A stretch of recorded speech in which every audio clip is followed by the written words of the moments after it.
Petrol ડીઝલના ભાવ વધારા મુદ્દે યુથ કોંગ્રેસનું વિરોધ પ્રદર્શન જોવા મળ્યું। સીટીએમ 4 રસ્તા નજીક યુથ કોંગ્રેસનું અનોખું વિરોધ પ્રદર્શન।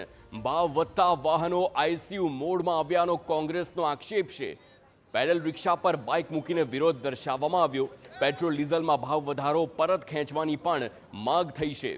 વિરોધ કરી રહેલા યુથ કોંગ્રેસના કાર્યકરોની અટકાયત પણ કરવામાં આવી, પરંતુ આ વિરોધ પ્રદર્શન હાલ ચર્ચાનો વિષય બન્યો।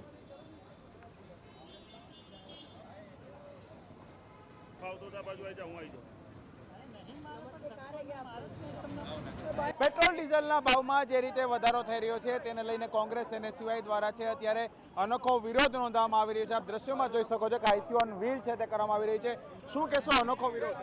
જે રીતે દેશની અંદર 10 દિવસની અંદર 4 વખત પેટ્રોલ ડીઝલના ભાવ વધ્યા, આપણા વડાપ્રધાન એ સબ ચંગાસી ચૂંટણી પહેલા કહેતા હતા અને ચૂંટણી બાદ તરત જ જે રીતે પેટ્રોલ ડીઝલના ભાવ વધ્યા છે, ક્યાંક ને ક્યાંક અમારા જેવા ગરીબ અને મધ્યમ વર્ગના લોકો માટે એમના ખીચા ઉપર સીધો તરાપ છે।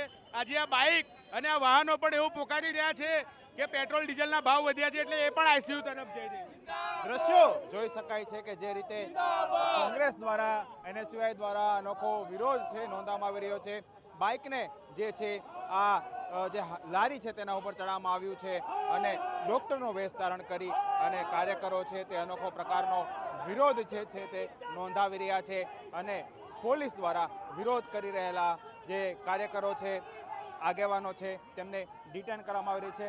દ્રશ્યોમાં જે રીતે જોઈ શકો છો કે જે રીતે પોલીસ દ્વારા આ તમામ લોકો છે તેને ડિટેન કરવાની કાર્યવાહી। તમે જુઓ કે પેટ્રોલ ડીઝલના ભાવ દિવસે ને દિવસે વધી રહ્યા છે।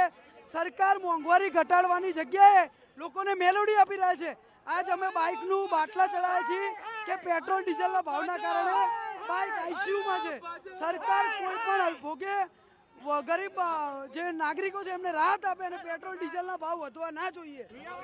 પેટ્રોલ ડીઝલના ભાવ વધવાનો છે અને તેને લઈ અને કોંગ્રેસ અને સિવાયના કાર્યકરો વિરોધ કરી રહ્યા છે અને અનોખો વિરોધ છે। મોટી સંખ્યામાં સીટીએમ 4 રસ્તા ખાતે કોંગ્રેસના કાર્યકરો ઉમટ્યા હતા અને પોલીસ દ્વારા છે વિરોધ કરી રહેલા તમામ કાર્યકરો છે તેને ડિટેન કરવામાં આવી રહ્યા છે। કેમેરા પર્સન ઇમરાન સાથે હરીન માત્રાવાડિયા, TV9 અમદાવાદ।